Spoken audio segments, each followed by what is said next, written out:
Hi, I'm John Ackermann, N8UR, and I'd like to thank Eric for inviting me to talk today about satellite navigation systems. A little bit about me. I was first licensed in 1974, had a number of call signs, but N8UR seems to have stuck. And I retired in 2017 after working as a lawyer for a technology company. That was a great experience because I was surrounded by technology. I knew a lot of developers, engineers, coders, but I wasn't doing that for a living. So my coding and engineering and development activities as part of the hobby were a lot more fun as a result. Um, in ham radio, I've been interested in VHF, UHF, contesting, a bit of DXing, but primarily design and building. I spend a lot more time in the workshop than I do in the ham shack. I've been fascinated with time and frequency measurement for many years. I'm what they call a time nut, and I'm also interested in test and measurement equipment generally. I've had a long involvement with Tapper as a past president and current board member and developer of a number of products that we sell. And I hope you get a chance to visit the Tapper virtual booth in the virtual exhibit hall. I think you'll find we're doing some very cool things. I'm going to use some words in this presentation that I'm sure I will forget to define at the time. So I'm going to put them up in front of you now so that hopefully they won't be gibberish when you see them in a few minutes. First, GNSS is an acronym for Global Navigation Satellite System, which is an umbrella term that includes the US GPS system, the Russian Glonass system, both of which have been around for many years, and the much more recent Chinese BeiDou and European Galileo systems. GPS is the original system, and for a long time it was the only one. And I'm in the US and US centric. So please forgive me if I say GPS when often I should be saying GNSS instead. The GPS, GNSS signals are broadcast in the microwave band that's designated as L. And there are three frequencies for GPS. L1, 1575 megahertz, L2, 1227 megahertz, and L5, 1176 megahertz, which is only on the newest satellites. Note that these are RF frequencies, and they're not channels, which are the individual data streams sent by each satellite on that frequency. If a receiver is a 100 channel receiver, that means that it can track 100 satellites at once. But it's typically, for a consumer receiver, still a single frequency receiver on L1. Those carrier frequencies have digital spread spectrum modulation applied to them, and there are several codes that are part of that. The most common one is called the CA, or course acquisition code. There's also a P code that's encrypted for military use only, supposedly, but we figured out how to use it that's much more precise. And there are some new signals on the new satellites that are designed to improve the robustness of the system. In order for a GPS receiver to be able to locate itself, it needs to know where the satellites are that it's listening to at any moment in time. It gets that information from an ephemeris and an almanac, which are data streams that are sent down at slow data rates by the satellites themselves. It takes 10 or 15 minutes to download this information, and until data has been received, the receiver can't provide a fix. The geometry of the satellites above us impacts the quality of the results of a fix. And a term called dilution of precision is used to quantify how much the geometry worsens the result. DOP value of 1 means that the geometry is perfect. Higher numbers mean that the satellites aren't as perfectly positioned, and there may be more ambiguity in the position as a result. So to set the baseline, GNSS systems are based on trilateration, which is measuring distance based on the arrival time of signals from multiple satellites. If we're monitoring signals from several satellites overhead, and we know where those satellites are, and we know at what instant in time each one begins sending its data code, we can determine how far away each receiver is from us by the delay between the time the code starts and the time we receive it. The speed of light will tell us the distance to the satellite. And if we know the distances to several satellites and we know where those satellites are in orbit, trigonometry will let us determine where we are on the Earth. And that's how all GNS systems work. The original GPS and the most common consumer GPS system today uses that CA code that's modulated on the L1 carrier frequency. Its accuracy was originally quoted as 100 meters, but in practice today, we typically get better than 10 meters, sometimes quite a bit better. There was actually some original uh, intentional degradation on the signal to stop the bad guys from targeting their ballistic missiles, but that's now long gone and no longer a factor. And that was the big leap to get from 100 down to better than 10. Today, we no longer need to worry about that degradation. The error budget of a typical GPS consumer receiver is like this. We can see that satellite clock errors, position errors in the orbit, receiver errors amount to a couple of meters of potential error.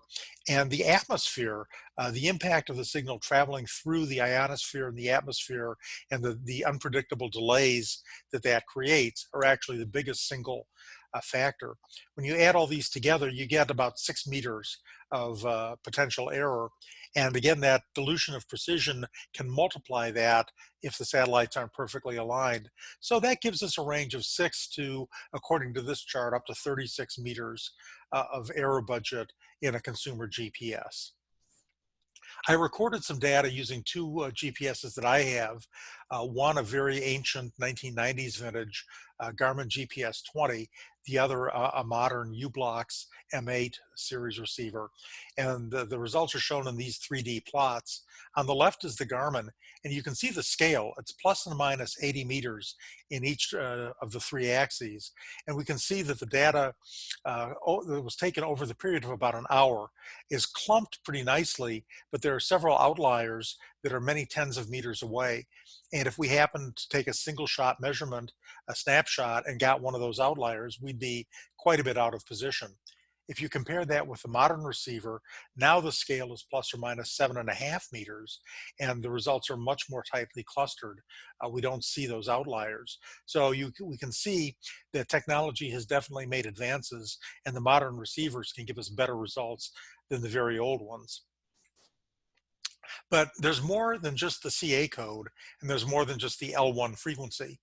The GPS satellites all transmit on both L1 and L2, and they both transmit the CA code as well as the P code, which transmits at 10 times the data rate, which means that it's theoretically 10 times more precise in terms of spotting the timing of the data chain. Taking all that into account, how good a set of results can we get? Well, theoretically, the CA code that runs at about 1 megahertz data rate can give us about 3 meters of resolution. The P code running 10 times as fast can give us about 30 centimeters. And if we look at the actual RF carrier cycles at 1500 megahertz, that can get us to about 2 millimeters. But remember, there are all those error sources that we talked about. And the problem is, how do we get around those? There are actually several techniques that can do that. The first is very simple. It's just averaging.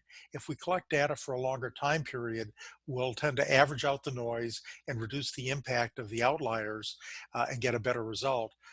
Collecting data for up to 24 hours can significantly improve results and get down to the meter range or so. Of course, you have to wait for the averaging to finish before you have a result. Another approach is to use external corrections, and this is really clever. If a receiver is at a known surveyed location and it is getting results from the GPS calculation that show an offset between the known position and the calculated one, the receiver can determine from that how to correct for those errors, and then by radio tell a nearby remote receiver how to compensate. Say, hey, it tells you that you're 2 meters to the east of where you really are. Compensate for that. And that kind of a system can work quite effectively and get down to 1 meter or so range errors in real time. The third approach is a dual frequency architecture where we receive both the L1 and the L2 signals. And by doing so, and taking into account the 300 megahertz or so difference between those two frequencies that carry the same time codes, you can calculate the ionospheric and atmospheric delays and correct those. And that's the biggest error component. Dual frequency is really the key to precision GPS, and without it, you're always going to be limited in the quality of the results that can be obtained. Finally, all those techniques can be applied in post-processing, where we save the raw data and process it using observed rather than predicted orbital and clock information, and that removes those errors from the equation. So those four techniques together can get us down to some pretty remarkable accuracies. Uh, the simplest form of correction is this uh, correction system that sometimes is called differential GPS generically, and a new system that's been in place for a number of years called wide area augmentation or satellite-based augmentation, same thing with two different names, collects correction data nationwide, sends it up to central processing stations, which transmits it to satellites, which are then rebroadcast to Earth on the L1 or nearby frequencies. Many modern GPS receivers can receive these corrections in addition to the GPS signal and apply them. So you can get error correction basically for free. This is primarily intended as an aid to aircraft navigation, but can be used by other services as well. It gives about 1 meter of horizontal and about 1.5 meters of vertical accuracy. Not as good as the other techniques we'll talk about, but it meets the FAA requirements for GPS-assisted takeoff and landing, and that's very important. And Japan has a similar system that's called QZSS. Now, I'm going to take a moment to mention that vertical accuracy in GNSS is always worse than horizontal. That's because we don't have satellites below our feet, and the geometry is not as good as when we're trying to determine distances on the surface of the Earth, trying to determine elevation, we always lose precision. And as a result, the errors are always somewhat larger for vertical than horizontal measurements. GNSS is an integral part of our smartphones, and I think we all realize how location services are critical to many smartphone applications. The biggest challenge for GNSS in phones, apart from size, is the power consumption. To minimize that, phones use a number of tricks, including getting the almanac and ephemeris information via data services instead of satellite, so that they only have to download data for a few seconds from the wireless connection rather than listen for 15 minutes to the satellites. They also use SBAS or QZSS augmentation, and they operate in a low duty cycle, spending most of their time sleeping. Together, these things can reduce the power requirements considerably. And in addition to GNSS, phones get their information from cellular towers, from Wi-Fi access points, from built-in accelerometers and compasses. So the overall smartphone location system is a number of pieces that work together and is really quite amazingly powerful. The new L1C and L5 signals that I mentioned are stronger, and they're designed to help smartphones and other receivers located in urban canyons and other poor reception locations. They won't necessarily make GPS more accurate, but they'll make it more reliable and more robust. Uh, a more complex approach to correction is called real-time kinematics. And it's sort of like the SBAS augmentation, except it's done locally. A nearby base station sends corrections to the rover in real time, and the rover is designed to be mobile or portable, so it's kinematic versus static, and that's why they came up with that big word and the fancy name, real-time kinematics, or RTK. Ideally, you use a dual frequency receiver for both the base station and the rover. The base needs to have its location very accurately known. And this kind of a system can provide millimeter level accuracy between the base and the rover. In other words, the rover can get a measurement that says I'm 321.465 meters at bearing 46.21 degrees from the base. That accuracy can really be quite astounding. Now, this depends on how near the base and the rover are to each other. Closer is always better, but this kind of system may be usable at reduced accuracy up to 50 to 100 kilometers. And also the absolute latitude and longitude may not be quite as precise as the relative position of the two receivers, but still it can be very good. The base station can be a private one run by the person doing the surveying, or a public continuously operating reference station, CORS, that can be accessed via radio, either a dedicated link or wireless data on a smartphone, or via the internet if you have a wired connection. There are thousands of these reference stations throughout the US and other regions of the world, although not all of them provide real-time data. If one is nearby, it's a great resource that allows you to do RTK measurements without having to do your own base station. Another approach is precise point positioning. And in this case, the correction is developed using observed orbital information rather than local offsets from a nearby base station. Uh, Observatories around the world monitor the actual orbital information from the satellites and their actual clock timing, which is always slightly different than what the predictions are, and transmit that information via the internet. And this works in real time, but also if you can wait, the information is refined over time. And if you can wait anywhere from a couple of hours to a couple of weeks, you can get significantly better results. You don't need a nearby reference station to use PPP. So this system is really good in sparsely populated areas where it's not feasible to have a dense network of reference stations. The corrections can literally come from continents away. In real-time use, this is less accurate than RTK. It provides actually more like 10 centimeters, much better than 1 meter. But for post-processing, you can get the best results using PPP and a longer collection time of up to, say, 48 hours to get down to millimeter level. Here's a comparison of the real-time solutions. SPP is just a carefully done, high-quality, traditional single-frequency GPS, and that gets, in this chart, 2 to 3 meters.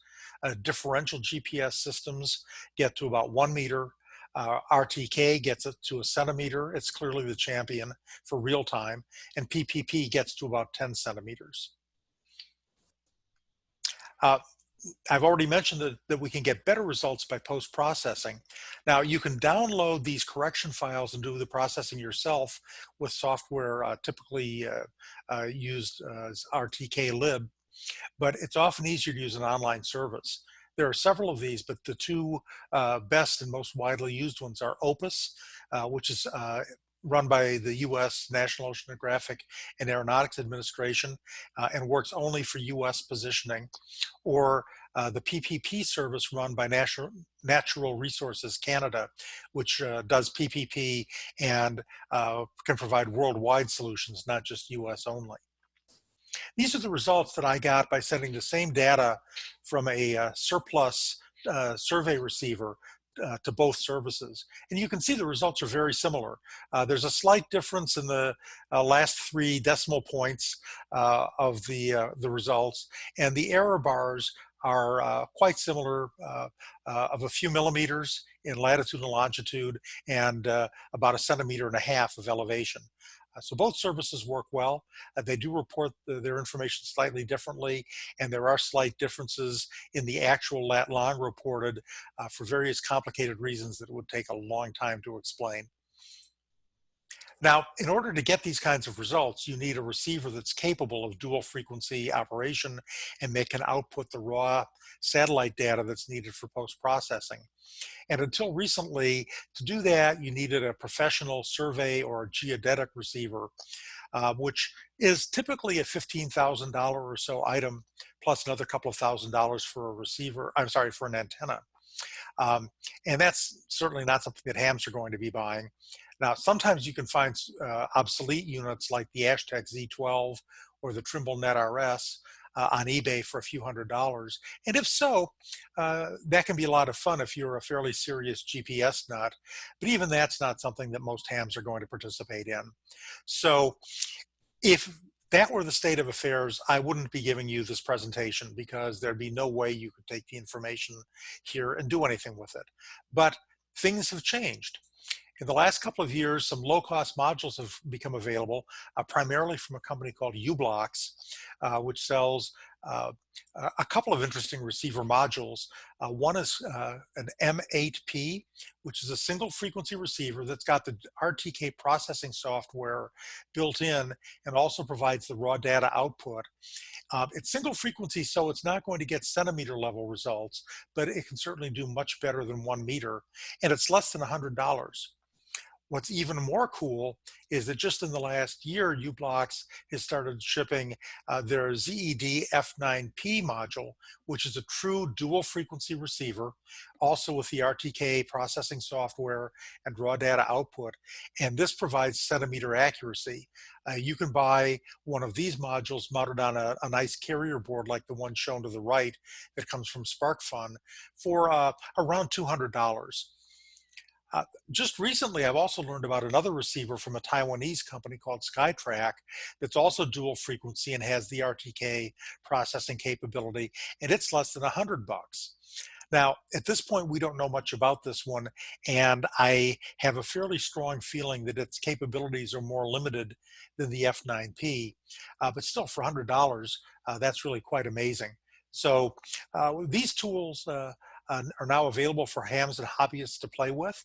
And the question is, well, how well do they really work? I connected 3 receivers to a single antenna and took simultaneous data for 24 hours and then sent it off to NRCan for processing. These are the results. The first is the M8 receiver, which is single frequency. And the results from it were about 6/10 of a meter for latitude, 7/10 of a meter for longitude, and a bit worse than a meter for height. So not great, but still a whole lot better than the raw uncorrected GPS system. Next, I measured the F9P receiver, the dual frequency, and look at these results. 14 millimeters, 32 millimeters, 51 millimeters. That's like 20 times better, or if my math is any good, than the results from the single frequency unit. And then finally, at the bottom are the results from the surplus NetRS survey receiver. And you'll see that it's better than the ZF9P, but not that much better. You'll also see that there's an asterisk by the F9P. I used only the GPS constellation for the F9P results for reasons that I don't have time to go into here. That puts the F9 at a disadvantage. If I had turned the Russian Glonass satellite constellation on, the F9 results would have been similar to, or maybe even a little bit better than the NetRS. So the bottom line is that for $200, we can now get survey results the same quality that would have cost $15,000 or $20,000 just a couple of years ago. So that's really quite amazing. And if you happen to fly drones, or if you happen to be interested in robotics, think about what you can do with a GPS sensor in your device that can give you a position accurate to within centimeters or millimeters at any time. So lots and lots of neat things for hobbyists to do, and perhaps we'll have a whole new area of GPS experimentation for hams and other hobbyists to play with. Now, in addition to positioning, GNSS systems can provide timing, and that's how I got interested in this in the first place. Remember, I'm a time nut. A byproduct of GNSS is precise timing that's based on satellite clocks that are referenced ultimately to national frequency and time standards like the US Naval Observatory. Many GPS modules can output a pulse per second PPS signal that's accurate to much less than 100 nanoseconds, sometimes less than 10 nanoseconds. And remember, a nanosecond is a billionth of a second, so that's a tiny, tiny amount. And this signal can be used for timing or also to steer a crystal oscillator, which gives you a GPS disciplined oscillator that ultimately is as accurate as an atomic clock. GPS DOs are available inexpensively from many sources, and they're showing up in ham shacks and electronic benches all over the world. And some ham transceiver manufacturers are now offering a GPS DO option to go with their rigs. So GPS DOs are really an important piece of hardware, and they rely on GPS technology. Uh, We can apply dual frequency and other techniques to reduce the noise of that PPS signal even further. And sometimes that's necessary, and sometimes that's helpful. And if you're a time nut, you want to do it just because you can. And that's what I've been looking at recently. This chart, it shows the noise on a PPS signal from a couple of different sources. The vertical scale is 20 nanoseconds per division, or 20 billionths of a second.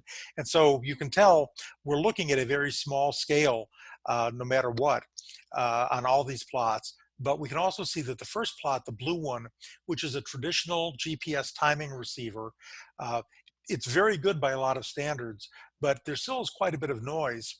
If I use a dual frequency receiver as well as real-time corrections, I can reduce that noise by much more than 10 to 1 and get that purple line with just the small wiggles in it. And if I can wait and post-process to find out the accuracy of my clock after the fact, I can get the results that are shown in what looks like that brown line where there's almost no wiggles at all. So these techniques allow us to do some really neat new things with GPS timing. And right now I'm working on a project that will use this to hopefully come up with a new, improved, bigger, better, faster, cheaper GPS DO system that will be incorporated in a Tapper product that you will be able to find out a bit about if you go to our virtual booth. With that, I'm finished with this presentation. This slide has a few resources. I won't go through all the links, but I would suggest if you are interested, start at the bottom first, the RTK Explorer site, and then go to the others later. And I believe that a version of this presentation will be available for you to download. It will have some slides that I've omitted from this version simply in the interest of time. So if you download the presentation, you'll see some additional data. And now I think it's time for questions and answers. I hope you have some questions, and I sure hope I have some answers for them. Thank you very much.